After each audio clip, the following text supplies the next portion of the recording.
নমস্কার। অনেক দিন পর আবার ভিডিও বানাচ্ছি। ভিডিওটার মধ্যে কিছু কথা আজকেও বলবো। আমি একটা ছোট্ট মোটো ধরো কি পার্ট টাইম কোনো কাজ করি। সেই কাজের থেকে যতটুকু আর্নিং করি আমি চেষ্টা করি তার 80% দান করে দেওয়ার। সত্যি কথা, একদম ঠিক কথা যেটা।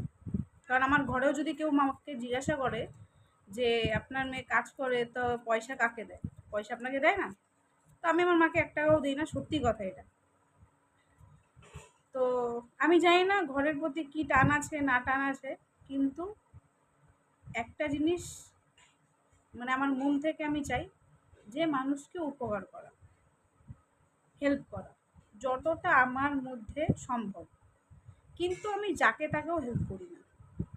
যখন কারো কষ্ট দেখে বা যার সাথে কথা বললে যদি আমার কষ্ট মনের মধ্যে ফিল হয়, কি আমি অনুভব করতে পারতেছি যে উনি অনেকটাই কষ্টেতে আছে, তাহলে আমি আমার পকেটে যদি ৫,০০০ ১০,০০০ টাকাও থাকে বা ৫০০ টাকাও থাকে, সেই পুরো টাকাটা তার হাতে দান করে দাও আমার হাত একদমই কাঁপে না, একদমই না। তো আমি তো দিয়ে দিতেই পারি। তো সেই যে আমি কিছু একটা কাজ করি, সেখান থেকে আমি একটা ফ্রেন্ড বানিয়েছি। অনেক দিন হয়ে গেল, প্রায় বছর ৩-৪।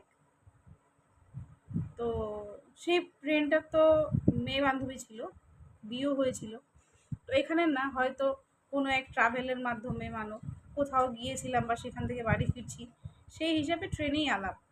তো ৩-৪ বছর আমার কথা হয় তার সাথে। ১ম ১ বছর তার বিয়ে হয়। বিয়ে হওয়ার পরে সে নিজের বরের সাথে নিজের বাড়িতে শ্বশুরবাড়িতে ভালোই চলে। যখন সে প্রেগনেন্ট হয় আর ডেলিভারি হওয়ার পরে যখন সে তার বাড়িতে আসে, মেয়েটি বাড়িতে আসার পরে তার বরকে প্রায় রাত্রেবেলা ফোন করে। যখন রাতে ফোন করে ১টা, ২টো, ১২টা, এরকম প্রায় ব্যস্ত, ব্যস্ত, ব্যস্ত। তো তার বরের ফোনে, সেই মেয়েটির বরের ফোনে একটা নাম্বার ছিল যা তার এক্স গার্লফ্রেন্ডের, তার বরের এক্স গার্লফ্রেন্ড। তো সেই নাম্বারটি অনেক আগেই ও দেখছিল কথা বলতে, তো নাম্বারটি নিয়ে রেখেছিল। তো যখন ওই মেয়েটার মধ্যে জ্বালান ফিল হচ্ছিল, জেলাস ফিল হচ্ছিল, তখন সেই মেয়েটা তার বরটাকে ফোন করে। ফোন করে বলে যে আমার তো বাচ্চা আছে, আমার তো সংসার আছে, তুমি ওর সাথে কথা বলো না। তো এসব যেরকম একটা মেয়ের যতটা জেলাস ফিল হয় তার বরের সাথে, তো তার বরের সাথে তো অন্য কাউকে সহ্য করতেও পারে না। যে কেউ হোক, আমি হই, অন্য কেউ হোক, যে কোনো মেয়ে হোক। তো সেই মেয়েটা ফোন করাতে যে অন্য মেয়েটা ছিল, তার বরের যে এক্স গার্লফ্রেন্ড ছিল, তাকে ফোন করে এগুলো বলেছিল।